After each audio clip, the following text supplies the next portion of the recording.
బతికున్నోళ్ళు కాదు వీళ్ళు. ఎవరిలో జీవించుచున్నావన్న పేరు మాత్రమే ఉంది కానీ పక్కా మృతులు. మరొకసారి ఈ మృతులలో నుండి లే, నీ క్రీస్తు నీ మీద ప్రకాశించుచున్నాడనే ఉద్దేశంతో ఈ మాటలు చెప్తున్నాను నేను, అంతకంటే మించి కాదు. ఆ వాక్యం నీది కాదు. సకలాశీర్వాదాలకు కారణభూతుడైన దేవదేవునికి, ఆయన ప్రియకుమారుడు, ఈ లోక రక్షకుడు, మనుషులందరికీ ప్రభు ఉన్నటువంటి యేసుక్రీస్తు ప్రభు ద్వారానే దేవుని ఆత్మ సహాయముతో మనందరి తరపున వేవేల కృతజ్ఞతాస్తుతులు స్తోత్రాలు సమర్పిస్తూ ఉన్నాను. దేవుని కుమారుడైన యేసుక్రీస్తునందు విశ్వాసముంచి ఆయన నామములోనికి బాప్తిసం తీసుకొని ఆయన రాజ్యములో రాజులైన యాజక సమూహంగా ఉండడానికి పిలువబడి ఆ రాజ్య సువార్తను సకల జనుల సాక్షార్థమై మీకు తెలిసిన ప్రాంతాలన్నిటిలో ప్రకటించటానికి సిద్ధపడి ఇక్కడికి వచ్చి నేర్చుకోవాలనే ఆశ కలిగిన వారందరికీ, ఈ మాటలు వింటున్న వారికి కూడా ప్రభువైన యేసుక్రీస్తు నామములోనే నా వందనాలు, శుభములు తెలియచేస్తూ ఉన్నాను. క్రీస్తు యేసునందు ప్రేమైన దేవుని వారలారా, ప్రతి ఆదివారం కావచ్చు, సెమినార్లో కావచ్చు, నేర్చుకున్న వాక్యాన్ని ఎంతవరకు మీరు ఫలింపజేస్తున్నారు అనేదే మీకు వదిలేస్తూ నా పని నేను చేస్తున్నాను. అంతకు మించి మరొకటి కాదు గనక ఈరోజు కూడా మరొక ఆదివారం రోజు దేవుని వాక్యంలో నుంచి మన కోసం, మన మేలు కోసం, ఈ ప్రపంచంలో ఉన్న మానవాళి కోసం దేవుడు రాయించిన తన ధర్మ విధుల్లో నుంచి కొన్ని ఆజ్ఞల గురించి మనం ఆలోచన చేద్దాం. ఈరోజు మన ముందున్న పాఠం సచ్చినోడి సాక్ష్యమా, సచ్చినోడికి సాక్ష్యమా. ఎందుకంటే గత వారంలో 2 చోట్ల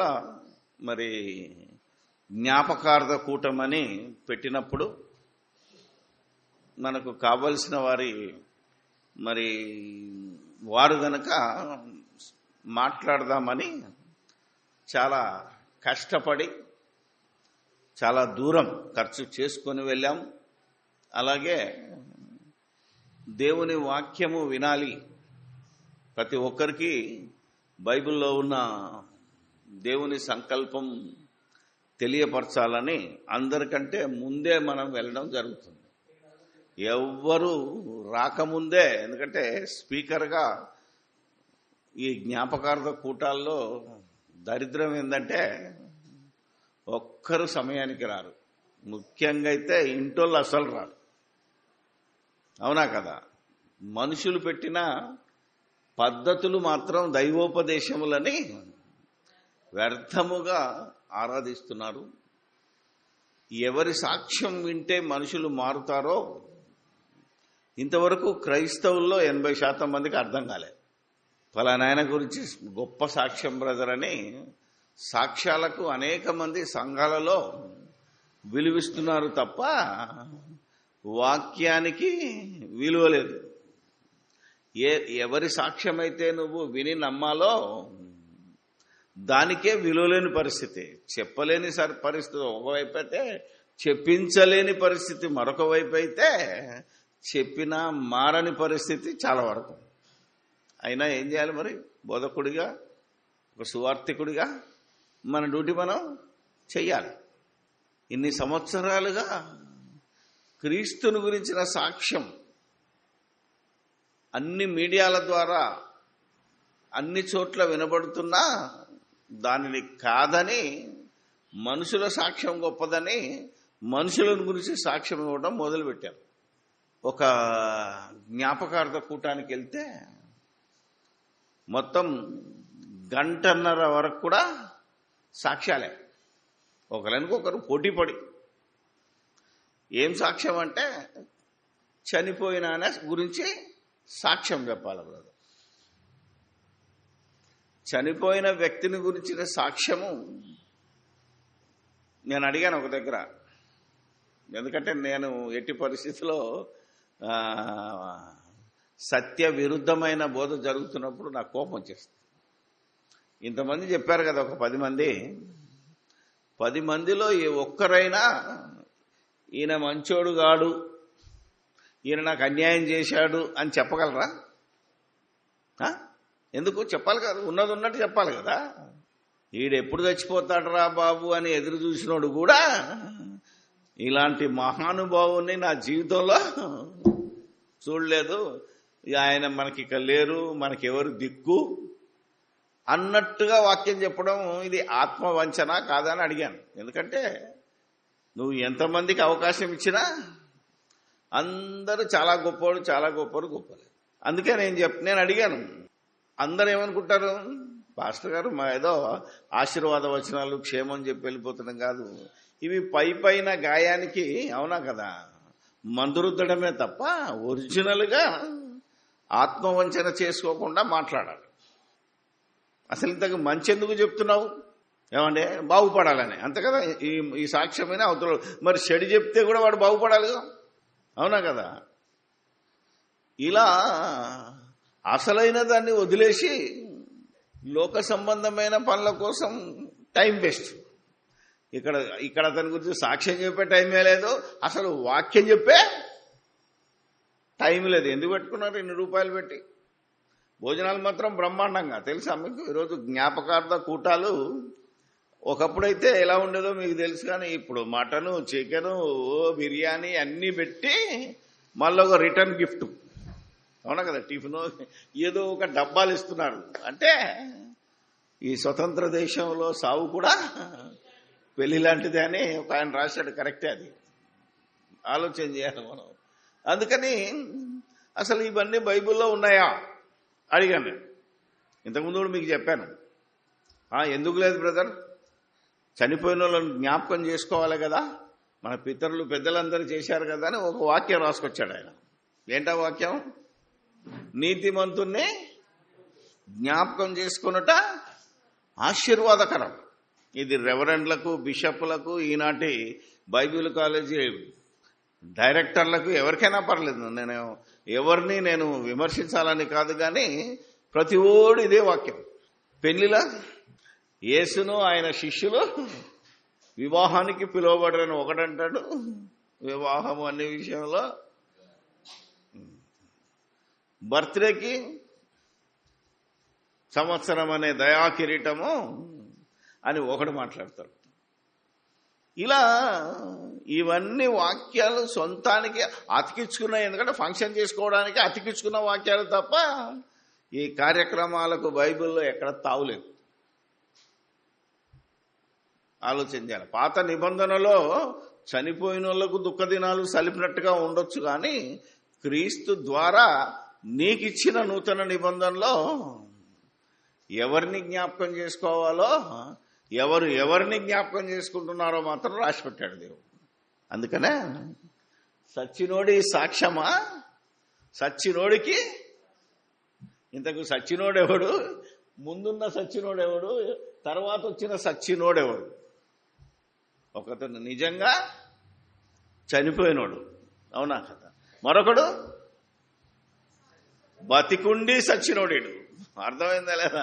ఈ లోక సంబంధం కార్యాలు చేస్తున్నవాడు ఎవడయ్యా అంటే, జీవించుతున్నావన్న పేరు మాత్రమే ఉంది, కానీ నీవు టైటిల్ ఎలా ఉంది?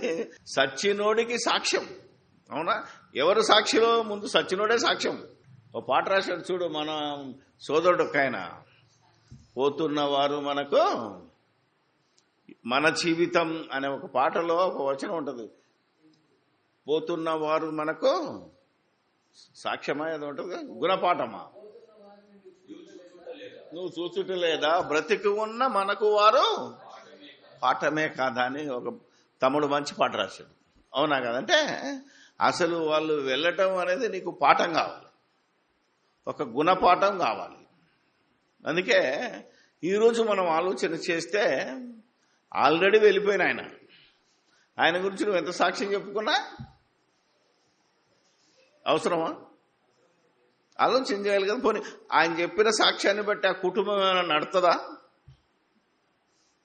ఆయన ఇంత శ్రద్ధ తీసుకొచ్చాడు, మేము కూడా చేయాలని మీరు ప్రార్థన చేయమంటారు తప్ప మేం చేస్తామని ఎవడు వాగ్దానం చేయడు. తెలుసా? మా నాన్నగారి బాటలో మేము నడవడానికి మీరందరూ ప్రార్థన చేయండి. మీరు దేవుడు చెప్పినా మీరు మారరు, మా ప్రార్థన చేస్తే మారతారా? మారాల్సిందే నువ్వు, అవునా కదా? నడవాల్సిందే మీరు. అప్పుడే ఒక మాట అన్నాను, మీ పనులు చూసి, మీరు చేసే క్రియలు చూసి, అరే పలానా ఆయన బిడ్డలు రా అని మీ నాన్నను గుర్తు చేసుకోవాలి వాళ్ళు. అంతేగాని ఈ జ్ఞాపకార్థం పండగ చేసి బాగా తిని తాగితే కాదు. అవునా కదా? ఊర్లలోకి వెళ్తే అయ్యో అసలు ఈ క్రైస్తవులు ఇంతవరకు మనువాదపు బానిసత్వంలోనికి బయటికి రాలే, క్రీస్తునొద్దకు రాలే, ఇంకా బాపునోడి పాదాల దగ్గరే ఉన్నారని బహిరంగంగా చెప్పాల్సిన పరిస్థితి వస్తుంది. ఎవరిని మనం విమర్శించము, కానీ ఎక్కడున్నారు వీళ్ళంతా? మనువాదం దగ్గరే ఉన్నారు. క్రీస్తునొద్దకు మూర్ఖులైన తరము వారికి వేరై రక్షణ పొందాల్సిన వీళ్ళు ఇంకా మూర్ఖత్వంలో, మూఢత్వంలో, మూడు ఆచారాలలో కొట్టుకు చచ్చిపోతున్నారు. అంటే ఎవరు చేయమన్నారు ఇది? అందుకే ఈరోజు మనం నేర్చుకోవాల్సిన పాఠం ఏంటంటే, సచ్చినోడికి సాక్ష్యం ఎలా? అవునా కదా? కనీసం ఆ దినంలో ఎవరి సాక్ష్యమైతే వినాలో, ఎవరి మాటలైతే వింటే నువ్వు మారాలో, అది దేవుడు చెప్పిన మాటలవి. సో ఎవరి గురించి సాక్ష్యం చెప్పుకోవాలనేదే మనుషులకు తెలియలేని దశ. నీతిమంతుని జ్ఞాపకం చేసుకుంటూ ఆశీర్వాదకరమని క్రైస్తవుల గురించి సభ పెడతారు కదా. చాలా మంది ఏమంటారు, అది సమాధుల మీద రాసుకుంటారు. అవునా కదా? ఈ దశదిన కర్మో లేకపోతే ఏమంటారు దాన్ని, 3 రోజులు, 5 రోజులు, 9 రోజులు, 11 రోజులు. అవునా కదా? ఇది ఎవడు పెట్టాడరా అని అడిగాను నిన్న డైరెక్ట్గా. ఎక్కడ రాసిందో చెప్పండి బైబిల్లో అని అన్నాను. అర్థమే ఏమీ లేవు. కానీ మనోళ్ళు సచ్చినట్టు పాటిస్తున్నారంటే సచ్చినోళ్ళు కనుక, బతుకున్నోళ్ళు కాదు వీళ్ళు. ఎవరు? జీవించుచున్నావన్న పేరు మాత్రమే ఉంది కానీ పక్కా మృతులు వీళ్ళు. మరొకసారి ఈ మృతులలో నుండి లే, నీ క్రీస్తు నీ మీద ప్రకాశించుచున్నాడనే ఉద్దేశంతో ఈ మాటలు చెప్తున్నాను నేను, అంతకంటే మించి కాదు. ఆ వాక్యం నీది కాదు. ఏది? నీతిమంతున్నే జ్ఞాపకం చేసుకున్నట ఆశీర్వాదకరం అన్నావు. నీతిమంతుడు ఎవరింతకి? నూతన నిబంధనలో మనం కనుక ఆలోచిస్తే ఏం రాసింది? నీతిమంతుడు ఒక్కడు లేడు, అందరూ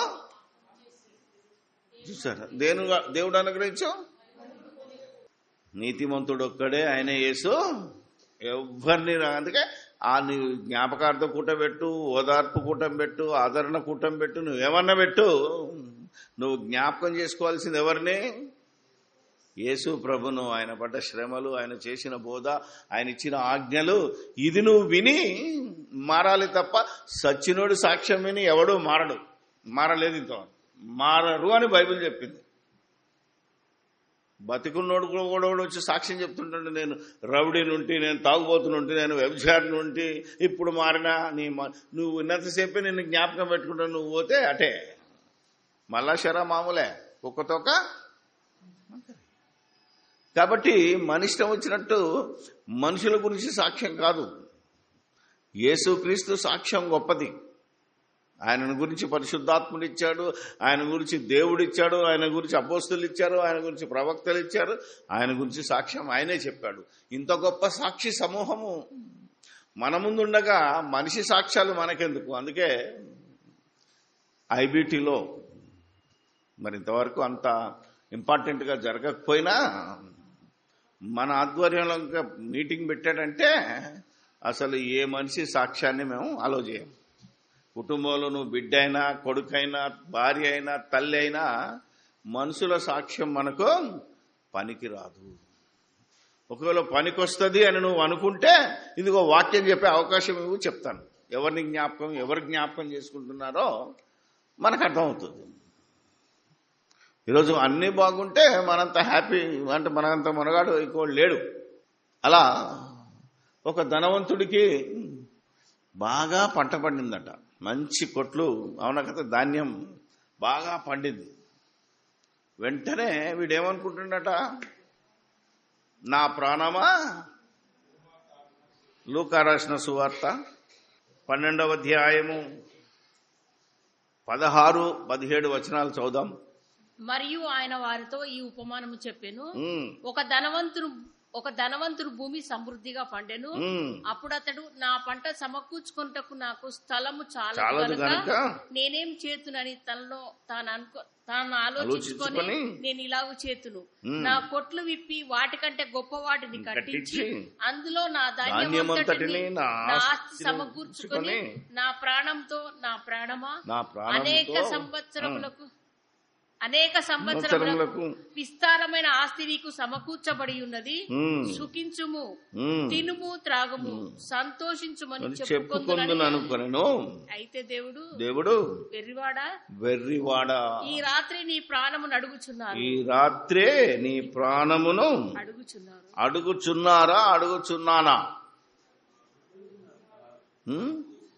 పెట్టాడు. ఎప్పుడైనా ఆలోచించారా? దేవుడైతే ఏమన్నా నీ ప్రాణాన్ని తీసుకుంటా అంటారు రాత్రి అని. ఎందుకైతే అంటే ఆయనకు అది న్యాయమే అడగటానికి. కానీ నేను అడుగుతలేనంటున్నాడు. ఎందుకు నువ్వు అని ఎందుకు లేదో తెలుసా? వీడు ఇప్పుడు కాకపోయినా ఎప్పుడైనా మారతాడేమో, ఇంకో కొంత టైం ఇద్దాం, అవునా కదా. ఇవ్వాలంటే తినుమా, తాగుమా, సుఖించుమా అంటున్నాడు. ఏమి లేనప్పుడైనా నా దగ్గరికి వచ్చి మారు మనసు పొందితే ఎట్లాగో నా కొడుకే కదా నా దగ్గరికి రావాలి అనే ఆలోచనతో అనలేదని నేను అనుకున్నాను. ఏమని అడుగుతున్నాను అన్నట్టు. కానీ అని ఉంది. అంటే ఈ రోజే నీ ప్రాణాన్ని తీసేయమని అడుగుతున్నారు కొందరు అంటున్నాడు. మరి వాళ్ళ మాట వినాలనా వద్దా అని ఇప్పుడు దేవుడు ఈయన్ని ప్రశ్నిస్తున్నాడు. ఇంతకీ ఈయన ప్రాణం ఎవరికి కావాలి? అంత కదా. ఇంతకంటే ప్రాణం మనుషులందరూ ఏమనుకుంటారు? భార్య పిల్లలు బతికించు బతికించు బతికించు. అతను కూడా ఏమంటాడు? నన్ను బతికించమని అంటాడు. కానీ ఎవడు తీసుకోమని అనగా, ఏమ్మా అన్నీ బాగుంటే నన్ను సజీవుల లెక్కలో ఉంచమని చెప్పాను కదా. వీడు బాగానే ఉన్నాడు. ఏమంటున్నాడు? నా ప్రాణమా, తినుమా అంటే వాడి బాడీ 100% ఫిట్నెస్లో ఉంది. కాబట్టి వాడు ఎప్పుడూ అడగడు నన్ను తీసుకోపోమని. కానీ వీడిని తీసుకెళ్ళు అర్జెంటుగా అని అడుగుతున్నట. వీడిని భూమి మీద బతికించడానికి ఊరుకోవద్దు దేవుడా, ఫస్ట్ వీని లేపేయమంటున్నాడు. ఇంతకీ ఎవరు వాళ్ళు? ఇక్కడ ఆలోచించాం మనం. ఆలోచన చేయాలి. ఎవరింతకీ ఇలా ఆలోచిస్తున్నారు అంటే, ఆలోచన చేస్తే ప్రకటన గ్రంథంలోకి వెళ్ళాలి. ప్రకటన గ్రంథం 6వ అధ్యాయం. మనమేమో ఇక్కడ ఆయన ఆత్మకు శాంతిని దయచేయి, మంచి భక్తుడు, ఆల్రెడీ ఒక పాస్టర్ అయినా సరే వీళ్ళకు తెలియక ఆయన ఆత్మకు శాంతి దయచేయి. ఆయన ఎంతో మంది పాస్టర్లకు సహాయం చేసినోడు, సేవకు సహాయం చేసినోడు కూడా ఈడైతే ఏమంటాడే అతని ఆత్మకు శాంతి దయచేయమని ప్రార్థన చేసే వెర్రివాడా. ఇప్పుడు ఆయన ఏం చెప్తున్నాడో చూడు ఒకసారి. 6వ అధ్యాయము 9 నుంచి. ఆయన 5వ ముద్రను విప్పినప్పుడు, వధింపబడిన గొర్రెపిల్ల అంటే యేసుప్రభు పరలోకం వెళ్ళి ఇక జరగవలసిన సంగతులను గురించి ముద్రలు ఇస్తున్నాడు. అప్పటి వరకు మరుగు చేయబడిన దాన్ని ఒక్కొక్క ముద్ర విప్తున్నాడు ఈయన. దేవుని వాక్యము నిమిత్తమును తాము ఇచ్చిన సాక్ష్యము నిమిత్తమును వధింపబడిన వారి ఆత్మలను బలిపీఠం కింద చూచుకొని. వీళ్ళెవరట? దేవుని వాక్యము నిమిత్తము తామిచ్చిన సాక్ష్యం. అంటే ఇది చూడరా బాబు, నీ జీవితం వేస్ట్, ఇదంతా వేస్ట్, తొందరగా మనం పైకి పోయే వాళ్ళమని వీళ్ళు వాక్యం చెప్పారు. దేవుని వాక్యం ఏం చెప్తుంది? ఒరే నాయన, నువ్వు ఇంతలో కనబడి అంతలో మాయమైపోయే ఆవిరి లాంటివి ఇవన్నీ ఎందుకు నీకు, వీటి మీద నమ్మకం ఉంచకు అని వాక్యం మొత్తం అనేక సందర్భాలలో వాక్యాన్ని గురించి, తర్వాత వీరు అనుభవించిన కష్టాల గురించి, జరిగిన సంఘటనలన్నిటిని గురించి సాక్ష్యం ఇచ్చిన వారు వధింపబడిన వారు అంటున్నాడంటే అనేకుల చేత హత్య చేయబడిన వారు అని అర్థం చేసుకోవాలి. వధింపబడిన వారు తమను తామే దేవునికి సమర్పించుకున్న వాళ్ళు, ఈ బాధల నుంచి విముక్తిని పొందిన వారు ఎక్కడున్నారంటే బలిపీఠం కింద. భూమిని బైబిల్ చెప్తుంది ఇది బలిపీఠం. ఎందుకంటే ఎంతో మంది బలి అయినారు. నువ్వు ప్రతిరోజు బలి అవ్వాలి. యేసులాంటి అంతకుముందు ప్రవక్తలు బలయ్యారు, అపోస్తలు బలయ్యారు, యేసుక్రీస్తు ఈ భూమి మీదనే బలయ్యాడు గనక ఇది బలిపీఠం. దీని క్రిందికి వెళితే పాతాళ లోకంలో నెమ్మది పొందే స్థలం ఉన్నది. అది అక్కడ ఉన్నోళ్ళు ఏం చేశారంటే శ్రమను అనుభవించి, కష్టాలు అనుభవించి, దేవుని వాక్యం నిమిత్తము, దేవుని రాజ్యం నిమిత్తము చాలా శ్రమలు అనుభవించి చనిపోయిన వారు. అంటే వీళ్ళు ఎవరయ్యా అంటే క్రీస్తుకు హతసాక్షులు, అంటే వధింపబడిన వారు. కిందుండి ఏమంటున్నారు చూస్తూనే అంటున్నాడు ఈయన, వారు నాదా సత్యస్వరూపి పరిశుద్ధుడా ఎందాక తీర్పు తీర్చకయు మా రక్తము నిమిత్తము భూనివాసులకు ప్రతిదండన చేయకయు ఉందువని బిగ్గరగా వేసిరి. కింద నుంచి బిగ్గరగానంట, మామూలుగా కాదు. ఏమని, ఏం దేవుడవయ్యా నువ్వు ఉన్నావని నమ్మి ఏమైపోయారంటే వీళ్ళు తమ ఆస్తులను, అంతస్తులను, ప్రాణాలను, కోరికలను అన్నిటినీ బలి చేసి కింద వాళ్ళు మొత్తుకుంటున్నారు. ఎందుకు? తొందరగా పైనున్నోళ్ళని లేపాయి. ఎందుకో? మేము బతుకుండంగా వాక్యం చెప్పినాం, మారలేదాడు. మేము అనేక సాక్ష్యాలు చెప్పినాం, మా సాక్ష్యం చెప్పినాం, వాడు మారలేదు. నువ్వేమో అడుగుతలేవు కాబట్టి మేం భరించలేం ఇక. ఎందుకంటే ఆదాము మొదలుకొని నేటి వరకు వధింపబడిన ఆత్మలు, దేవుని కోసం, సాక్ష్యం కోసం హతసాక్షులైన వారి ఆత్మలు ఎక్కడున్నాయి? బలిపీఠం కింద, అంటే పరదేశులో. ఇప్పుడు చెప్తాను, మళ్ళా లూకాలకు వెళ్దాం. వాళ్ళు ఏమంటున్నారట, ఎందాకా అంటే ఎప్పటిదాకా? నువ్వేమో దీర్ఘశాంతం అంటున్నావు, మేమేమో నిన్ను నమ్ముకొని వచ్చి మాకు పరలోకం కావాలి, మాకు ఆ రాజ్యం ఎలా ఉంటుందో చూడాలని మేముంటే ఎంతసేపు అయ్యా నువ్వు ఇంకా వాని కోసం ఆగుతున్నావు? ఈ సంగతి వీళ్ళకి తెలుసు. ఎందుకంటే చెప్పినప్పుడే వింటారు వీళ్ళు.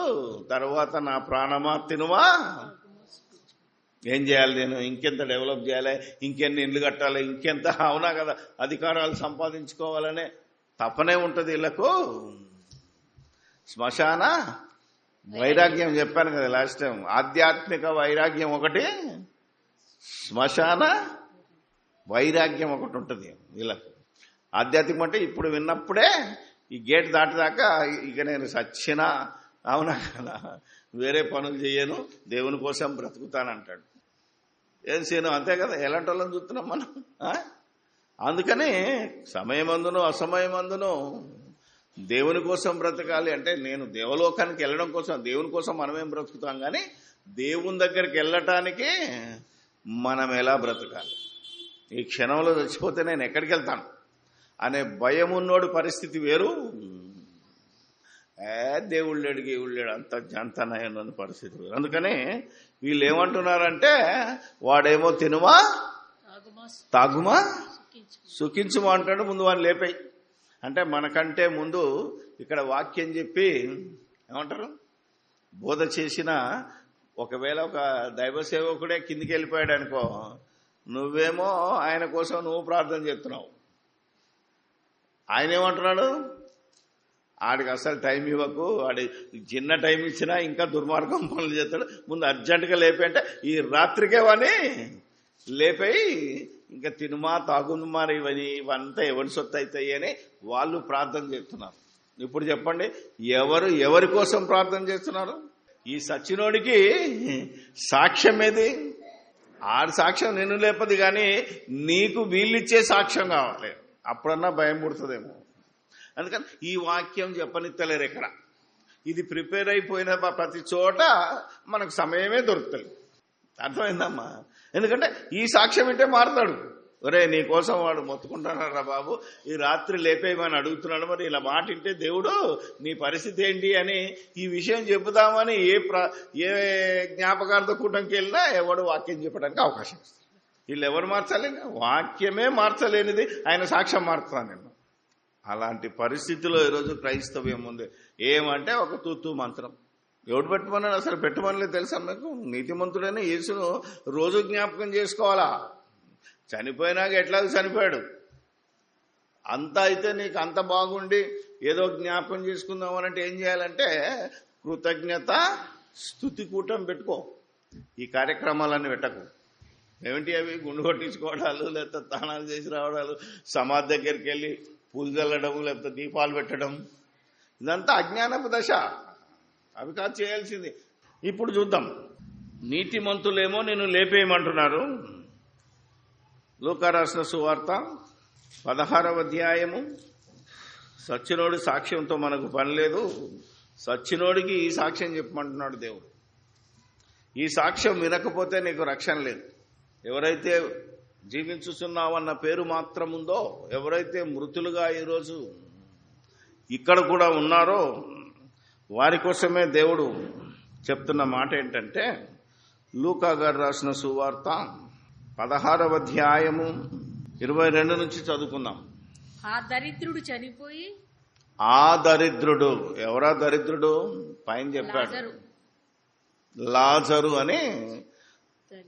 దేవుని దృష్టిలో అసలు యాక్చువల్గా అసలు ధనవంతుడే, కానీ లోకపు దృష్టిలో వాళ్ళ చుట్టాల దృష్టిలో ఎవరయ్యా అంటే దరిద్రుడు. ఎందుకంటే ఆ ధనవంతుడేసే రొట్టె ముక్క కోసం కింద కూర్చొని ఆలోచిస్తూ గచ్చి కురుపులను గోక్కుంటూ కుక్కలు వచ్చి నాకినా భక్తిని వదలకుండా ఉన్నవాడు లోకం దృష్టిలో వాడు దరిద్రుడు. అందుకని ఆ దరిద్రుడు చనిపోయి దేవదూతల చేత అబ్రహాము రొమ్మున ఆనుకొనుటకు కొనిపోబడెను. ఎవరి చేత? దేవదూతలు ఎందుకు వచ్చాయో తెలుసా? నీతిమంతుడైన వాడు గాని ఇక్కడ ఎవడు బ్రతికినా చనిపోతే ఎవరు ఎక్కడికి వెళ్ళాలో, నిజంగా నెమ్మది పొందే స్థలానికి వెళ్ళాలంటే దేవుడు మన దూతలు ఉంటారు కదా. ఎవరికైనా ఏది కలగకుండా ప్రతి పిల్లలకే కాదు ప్రతి ఒక్కరికి దేవుడు దూతల కాపుదలతో ఉంచుతాడు. అప్పుడప్పుడు అనుకుంటాం చూడు, బా క్షణంలో, అవునా, వెంట్రుక రాశిలో యాక్సిడెంట్ తప్పిపోయిందని అనుకుంటాం. నీకు టైం ఇచ్చాడు కనుక తప్పించాడు, అంతే తప్ప నీకు టైం అయిపోతే అప్పుడే పోయేవాడు. అవునా కదా? నువ్వు మారుతావనే ఆశ చొప్పున నీ కోసం దేవదూతలను దేవుడే కాపలా పెట్టేశాడు. ఎప్పుడైతే ఈ దరిద్రుడు చనిపోయాడో వెంటనే దేవదూతలు వచ్చి, రండి లాజరు గారు, అందుకంటే రెస్పెక్ట్ కదా, ఎందుకంటే దేవుని పిల్లల ప్రత్యక్షత కోసం సృష్టి మిగల తేరి ఆశతో కనిపెట్టుచున్నది గనక దేవదూతలు దేవుని కుమారుడుగా నువ్వు చనిపోయిన రోజున ప్రత్యక్షపడితే సాల్యూట్. ఇప్పుడు చేస్తారు చూడు, పోలీస్ డిపార్ట్మెంటో మిలిటరీ డిపార్ట్మెంటో, అవునా కదా? మరి మహానాయకులైతే చనిపోతే ఏం చేస్తారు? వందనం చేపిస్తారు కదా, రైఫిల్ తోటి ఇది ఉంటుంది. నువ్వు కూడా దేవుని కుమారుడుగా చచ్చిపోతే వెంటనే నీకు సల్యూట్ చేసి నిన్ను సాధారణంగా అబ్రహాము రొమ్మున ఆనుకోవడానికి తీసుకుపోయే దేవదూతలు వస్తున్నారు. అంటే కన్ను ముయ్యగానే మన కోసం దేవదూతలు వచ్చారా, అమ్మయ్య నేను రక్షింపబడ్డాను, ఇక నాకు బాధ లేదనుకో. ఎవడు రాలేదనుకో, నువ్వు అలా జారిపోతున్నావు అనుకో, అప్పుడు తెలుస్తుంది నువ్వు రక్షింపబడ్డావా, ఇక్కడ డైలాగ్ కొట్టావా, అవునా కదా? ఎన్ని మాయలు చేశావు, ఎన్ని మంత్రాలు చేశావు, ఎన్ని మిరాకిల్ చేశావు, ఎన్ని అద్భుతాలు చేశావు, ఎంత అద్భుతమైన వాక్యం చెప్పావు. అవన్నీ ఇక్కడనే నువ్వు కన్ను మూస్తే నీకు కనబడేది ఒకటే, అయితే దేవదూతలు లేకపోతే నువ్వే రాలిపోడు.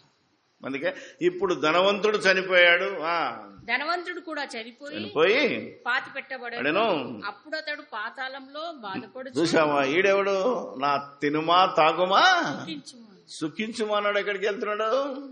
ఎవరు రాలేదు, దేవదూతలు రాలేదు దీనికోసం. ఈడే జారిపోతున్నాడు. ఎక్కడ జారిపోయాడు ఆల్రెడీ. ఎప్పుడు? కన్ను ముయ్యగానే ఎక్కడికి వెళ్ళిపోయాడు? పాతాళములోకి, వేదనకరమైన స్థలంలోనికి వెళ్ళిపోయాడు. ఇంకా పాతి పెట్టబడలేదు, ఆయన గురించి సాక్ష్యం లేదు. నిన్న చనిపోతే రాత్రంతా ఫ్రీజర్ బాక్స్ లో పెట్టి ఏమంటారు భజన మనోళ్ళు కూడా మొదలు పెట్టారు కదా, ఈ భజన చేస్తూ మధ్యలో అవుతులతో వెళ్ళి పాస్ట్ వచ్చి సిలువ పెట్టి ఇవన్నీ కాకముందే ఆల్రెడీ అయ్యగారు ఎక్కడికి వెళ్ళిపోయారు? ఏడుపును పండ్లు కొరుకుంటావు. నువ్వు వచ్చి ఈడ కూర్చొని తండ్రి అయ్యగారికి ఆత్మకు శాంతి దయచేయి అని నువ్వు అంటే, ఒరే పిచ్చోడా, ముందు నీకు శాంతి ఉందా చూసుకో అంటున్నాడు. అంతే కదా. ఎవరు రాయాలి? శాంతి దయచేయమని రికమెండ్ చేయాలంటే రికమెండ్ చేసేటోనికి ఉన్న అర్హత ఏంటిది? దొంగోడు వేలిస్తాడా? దొంగోడికైనా మంచోడు వేలిస్తే చెల్తుందా? నిజంగా దొంగోడే అనుకో, కానీ బేలెవడు ఇవ్వాలే? మంచోడు ఇవ్వాలా తెలుసా నీకు? ఏం జ్యోతి ఏమన్నా కదా, సమాజంలో పేరు ఉన్నాడు, కొంచెం నీతిమంతుడు ఉన్నాడు, బెయిలిస్తే బయటకు వస్తాడు. కాబట్టి ఒకవేళ అతను చనిపోయిన దుర్మార్గుడే అయి ఉండొచ్చు. నువ్వు నిజంగా నీకు శాంతి ఉంటేనే ఏం చేయాలి? నువ్వు దేవా అతనికి శాంతి దయచే. నీకే శాంతి లేదు, నువ్వెవడు ఇలా రికమెండ్ చేయడానికి నీకు ఎలిజిబిలిటీ లేదు, అసలు ప్రార్థన చేసే అర్హతే లేదు. వీడు జారిపోయాడు బాబు. ఇప్పుడు అంటున్నాడు, జారిపోయినాడు మాట్లాడుతున్నాడు. బాగుపడ్డాడు ఏం చేస్తాడో చెప్తాను. లాజర్ లాంటివాడు ఏమయ్యాడు? ప్రకటన గ్రంథంలో ముందు వాడిని లేపేయన్నాడు. ఇప్పుడు భూమి మీద కష్టపడి ఏడుపు పనులు కొరుకున్న చోటుకి వెళ్ళినోడు ఏమంటాడు? నీ ధనవంతుడు ఎలా చెప్తున్నాడు చూడండి. అప్పుడు అతడు పాతాళములో బాధపడుచు కన్నులెత్తి దూరం నుండి అబ్రహామును అతని రొమ్మున ఆనుకొనున్న లాజరును చూచి, తండ్రివైన అబ్రహామా, నాయందు కనికరపడి తన వేలి కొనను నీళ్ళలో ముంచి నా నాలుకను చల్లార్చుటకు లాజరును పంపము, యాతన పడుచున్నానని కేకలు వేసి చెప్పాను. అందుకు అబ్రహాం, కుమారుడా, నీవు నీ జీవిత కాలమందు ఏమండి, నీ జీవిత కాలమంతా నీకిష్టమైనట్టు సుఖము అనుభవించితివి. నాకిష్టమైనట్టు ఏమనుభవించాలి? ఏమండి, దేవునికి ఇష్టమైనట్టు ఏమనుభవించాలి? క్రైస్తవుడే ఏమనుభవించాలి? నీకు ఇష్టం వచ్చినట్టు కాదు బతకడం, దేవునికి ఇష్టమైనట్టు. ఏంటిది అది? బాధ. పేతురు, ఇక్కడ ఆపండి, ఒక వచనం చూపిస్తాం. పేతురు రాసిన మొదటి పత్రిక 3వ అధ్యాయము 17 ఎండింగ్ మాట 18. దేవుని చిత్తం అలాగున్న ఎడల కీడు చేసి శ్రమపడుట కంటే మేలు చేసి శ్రమపడుటయే బహు మంచిది. మామూలు మంచిది కాదు, బహు మంచిది. ఇప్పుడు చూడండి ఎలా ఉంటుందో. అంటే దేవుడు మాట్లాడుతున్నాడు, అబ్రహాము దేవుని తరపున మాట్లాడుతూ, నీవు నీకిష్టమైనట్టు బ్రతికావే తప్ప దేవునికి ఇష్టమైనట్టు బాధ అనుభవించలేదు నువ్వు.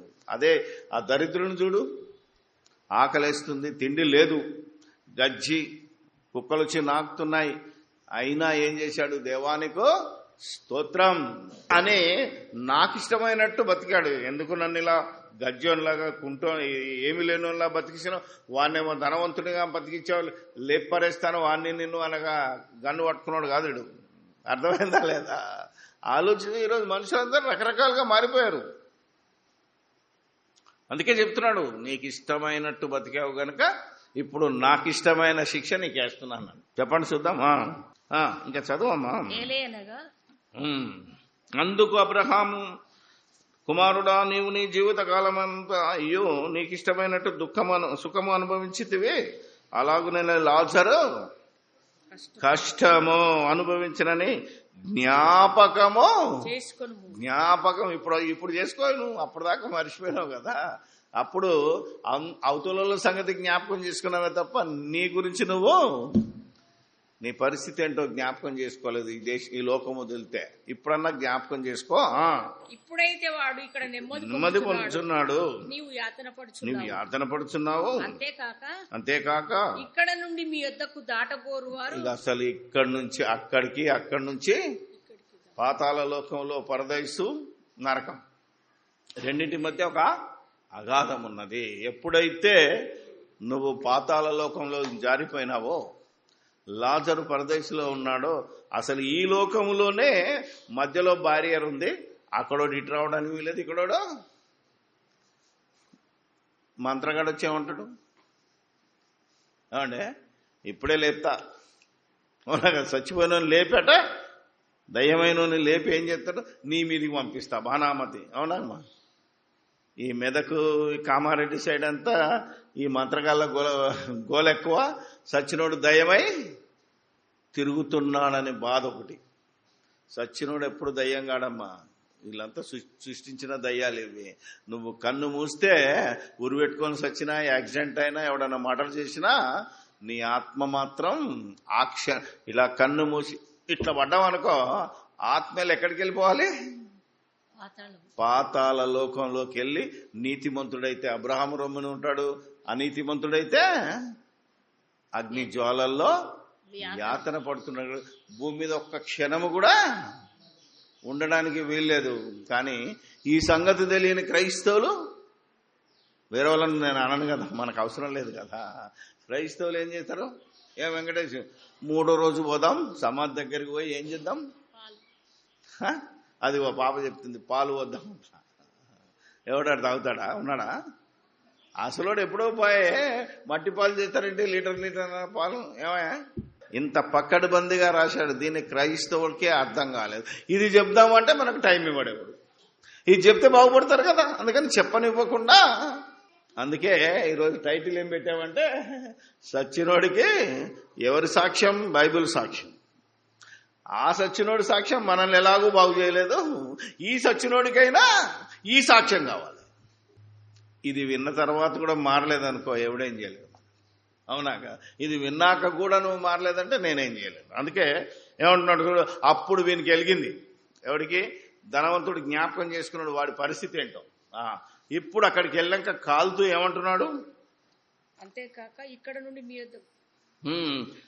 అనగానే 27వ వచనం, అప్పుడు అతడు తండ్రి అలాగైతే నాకు 5గురు అన్నదమ్ములు, సహోదరులు అన్నమాట. నాకు 5గురు సహోదరులు ఉన్నారు, వారును ఈ వేదనకరమైన స్థలములోకి రాకుండా వారికి సాక్ష్యం ఇచ్చుటకై నా తండ్రి ఇంటికి వారిని పంపవలనని నిన్ను. అప్పుడు జ్ఞాపకం వచ్చింది, అమ్మో నాతో పాటు ఇంకా 5గురు ఉన్నారు, నాకంటే గనులాళ్ళు. ఏం బాబు, అతని కంటే గనుడు అచంట మల్లన్న అని ఒక సామెత ఉంటుంది ఆంధ్రాలో. నాకంటే గనులు ఉన్నారు 4. దయచేసి వారు ఈ స్థలానికి రాకుండా. అంటే ఎవడికి ఇప్పుడు బోధపడింది? ఎప్పుడు బోధపడింది? బతికున్నప్పుడు బోధపడలే. ఎప్పుడు బోధపడింది? బాధపడితే గాని బోధపడలేదు. ఎప్పుడు బాధ? బతుకున్నప్పుడు కనుక నువ్వు బాధపడి ఉంటే, నీకు బోధపడి ఉంటే, నువ్వే కాదు నీ 5గురు అన్నదమ్ములు బతికేవాళ్ళు. ఎప్పుడు వచ్చింది బాధ? కాలుతున్నప్పుడు అర్థమైంది, కరెక్టే కదా, నాకంటే గొప్పోళ్ళు నాకు 5గురు అన్నదమ్ములు. అంటే ఇప్పుడు బతికుండి సమాజం చెప్తున్నారు చూడు, కార్యక్రమాలు చేస్తారు కదా, ఇల్లే కదా, ఏపీ కడగాలి, లేకపోతే స్నానం చేయాలి, కట్టెలు ఇట్లా పెట్టు, తలకాయ ఇటు పెట్టు, కాళ్ళు ఇటు పెట్టు. అవునా కదా?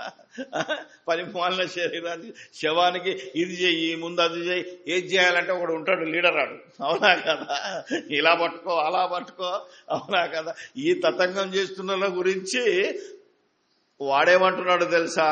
వీళ్ళంతా వేస్ట్ ఫెలోస్, నాశనం అయిపోతున్నారు, ముందు అర్జెంటుగా వీళ్ళని తీసుకెళ్లి లాజర్ను పంపి ఏం చేయమంటున్నాడు? సాక్ష్యం. ఏ సాక్ష్యం? బతుకున్నప్పుడు ఎట్లాగో సాక్ష్యం నమ్మలేదు వీళ్ళు, నేను కాలుతున్నానని లైవ్ టెలికాస్ట్ చూపించమంటున్నాడు. అర్థమైందా లేదా? మనకిప్పుడు అర్థమైంది కానీ ఏది చూస్తున్నాం? లైవ్ లో చూస్తున్నాం కదా అన్ని. కొంచెం స్క్రీన్ ఆన్ చేయి, మా అన్నదమ్ములు ఇంకా నా సాగు చేయడానికి చాలా కష్టపడుతున్నారు, గంధపు చెక్కలు. అవునా కదా? బాగా బలిసినోడికి ఏముంటాయి? గంధపు చెక్కలు, నెయ్యి. మామూలునికి తుమ్మకట్టెలు కూడా దొరకాయి. అవునా కదా? మీరు ఆలోచన గుంత తీసేసి అలా పూసిపాటు చేసి వచ్చిన వాళ్ళు ఉన్నారు. వాళ్ళని అంత తతంగం ఉన్నది. దయచేసి వాళ్ళకు నా టెలికాస్ట్ చేయను ఆయన. అప్పుడంటే టెలికాస్ట్ లేదు కాబట్టి ఏం చేసేవాళ్ళు? మనిషిని పంపేవాళ్ళం కదా. అవునా కదా? అంటే ఈయన పంపించే అంటున్నాడు. అప్పుడు ఆయనకేమంటున్నాడు చూడండి. ఇంకా అంటే చనిపోయి వేదనకరమైన స్థలములో ఉన్న మన చుట్టాలు మన కోసం దేవుణ్ణి, మనల్ని జ్ఞాపకం చేసుకొని దేవుణ్ణి ప్రార్థన చేస్తున్నారు. వాళ్ళు ఇక్కడికి రాకుండా వాళ్లకు సువార్త చెప్పు. నా పరిస్థితి చెప్పు చాలు, సువార్త నాకెందుకు? నేనేమి బాధపడుతున్నానో, నాకు చుక్క నీళ్లు రోజు నేను చిల్లుడు బీర్లు, అవునా కదా, వాటర్లు ఫుల్ తాగేవాడిని, ఇక్కడ నీళ్ళ చుక్కగడి ఇత్తలేడు మీ అన్నకు, అందుకని మీ అన్న పరిస్థితి దారుణంగా ఉంది, పో అని నలుగురికి చెప్పేటట్టు. ఎవరిని పంపంటున్నాడు? దేవదూతలను పంపంటున్నాడు, ఇంకో పెద్దోళ్ళను పంపంటున్నాడు. ఎందుకు లాజర్ను పంపంటున్నాడు? లాజర్ వాళ్ళందరికీ తెలిసినాడు కదా, వాళ్ళు ముక్కలు ఇస్తూ బ్రెడ్ ఇస్తుంటే అందుకొని తిన్నాడు కదా, ఆయనైతే గుర్తుపడతారు. అవునా కదా? అప్పుడు ఈ యొక్క ఎవరైనా అబ్రహాం గారు ఏమంటున్నారు చూద్దాం. అందుకు అబ్రహాము వారి యొద్ద మోషేయు ప్రవక్తలను ఉన్నారు, వారి మాటలు వినవలనని అతనితో చెప్పగా, అతడు తండ్రి అయిన అబ్రహామా అలాగ అనవద్దు, మృతుల నుండి ఒకడు వారి యొద్దకు వెళ్ళిన ఎడల వారు మారు మనసు పొందుదురని చెప్పాను. అందుకతడు మోషేయు ప్రవక్తలను చెప్పిన మాటలు వారు వినని ఎడల మృతులలో నుండి లేచిన ఒకడు లేచినను వారు నమ్మరని అతనితో చెప్పాను. చూసారా, ఇది ఒరిజినల్ గా జరిగిన కథ. మోషే గారు ఐగుప్తులో నుండి ఇశ్రాయేలును నడిపిస్తున్న కాలంలో మోషేతో పాటు చాలా మంది అహరోను వారి పిల్లలు ప్రవక్తలు ఉన్నారు కనుక ఆ కాలంలో జరిగింది ఇది. ఆల్రెడీ మీ అన్నదమ్ములు ఇక్కడికి రాకుండా ఇక్కడ ఏం జరుగుతుందో లైవ్ టెలికాస్ట్ జరుగుతుంది అక్కడ. వాళ్ళ మాట ఇంటే చాలు, ఈడు పోతే మాత్రం అసలు నమ్మరు అన్నాడు. ఎవరు? చనిపోయిన లాజర్ వెళ్ళి చెప్పితే అస్సలు నమ్మరు. ఎందుకో తెలుసా? ఏమండి, ఇప్పుడు మీ తాతో అవునా, మీ నాయనో, లేకపోతే భర్త అవునా కదా, సరే నేనే పోయినా అనుకోండి, మొత్తం కార్యక్రమం నడిచిపోయింది, మా ఆవిడ పిచ్చి అయిపోయి మెంటలై ఏడుస్తుంది అనుకుందాం. ఎందుకంటే ఏడుస్తారు నార్మల్గా. అప్పుడు మెల్లగా తలుపు కొట్టి ఎక్స్క్యూజ్ మీ అన్నాను అనుకో, ఎందుకంటే మా ఆవిడ నన్ను అలాగే పిలుస్తుంది. అప్పుడు ఇదేంది కూడా ఆల్రెడీ పోయి పాతి పెట్టి వచ్చాం కదా, మళ్ళీ నోడు ఓరి దేవుడు దయ్యమై వచ్చాడు మా ఆయన. చచ్చిపోయినోడు వెళ్ళి వచ్చి చెప్పితే అక్కడ ఒక్కడు కూర్చోడు. తెలుసు కదా మీ అందరికి, మన కళ్ళ ముందు చచ్చిపోయినోడు వచ్చి వాక్యం చెప్తాడు. ఇది ఎక్కడ మొత్తం గ్రౌండ్ ఖాళీ. అదే చెప్తున్నాడు అబ్రహాం గారు కూడా, చచ్చిపోయినోడు అయితే అస్సలు వినడు, బతికున్నోడే బోధ చేయాలి, అప్పుడే వినాలి. ఇప్పుడు బ్రతికున్న మీకు, బ్రతికున్న నేను బోధ చేస్తున్నాను. ఇది లైవ్ టెలికాస్ట్. అవునా? అక్కడ ఏం జరుగుతుందో అక్షరాల వర్ణించి చెప్తున్నాం కదా. ఇప్పుడు మీరు వింటారా? వినండి. వింటే లాభం, వినకపోతే నువ్వు అక్కడికి వెళ్ళి మా అన్నదమ్ములు ఉన్నారు వాళ్ళు రాకుండా ప్రార్థన చేసిన ఆ ప్రార్థన దేవుడు వినడు. అర్థమైంది? ఇక్కడ నెమ్మది పొందే స్థలం జీవవృక్ష ఫలాలు తింటూ దేవాన్ని లేపే తొందరగా అన్నా అది వినట్లేదు. ఎందుకంటే దేవుడు కరుణామయుడు, నీకు ఇచ్చిన టైం అయిపోయేదాకా మారుతావా లేదా అని ఎదురు చూసే దేవుడు. అందుకే ఎవరి నుంచి జ్ఞాపకం చేసుకున్నాడు? అసలు సచ్చినోడు సాక్ష్యాలు అసలు పనికిరావు, సచ్చిన నీకు సజీవుని సాక్ష్యం ఉంది ఇక్కడ. అర్థమైంది? బతికున్నావన్న పేరు చెప్పుకుంటూ సచ్చిన నీకు సజీవుడు చెప్తున్న మాటలు సాక్ష్యం ఉన్నాయి కనుక ఇంత గొప్ప సాక్షి సమూహాన్ని నిర్లక్ష్యం చేస్తే మనం ఎలాగో తప్పించుకుందాము. కాబట్టి విన్న మనం వాళ్ళు దగ్గర పెట్టుకొని, అవునా కదా, మన బ్రతుకు, మన మార్గము, మన యాత్ర ఎక్కడి నుంచి ఎక్కడికి ఎలా ఎంతవరకు చేయాలనేది గుర్తుంచుకొని మన బ్రతుకు మరొకరికి బతుకున్నప్పుడే సాక్ష్యంగా క్రీస్తుని గురించి సాక్ష్యం చెప్పు. నీ గురించి చెప్పినా చెప్పకపోయినా అది అవసరం లేదు, పనికి రాదు, ఎవడు వినడు.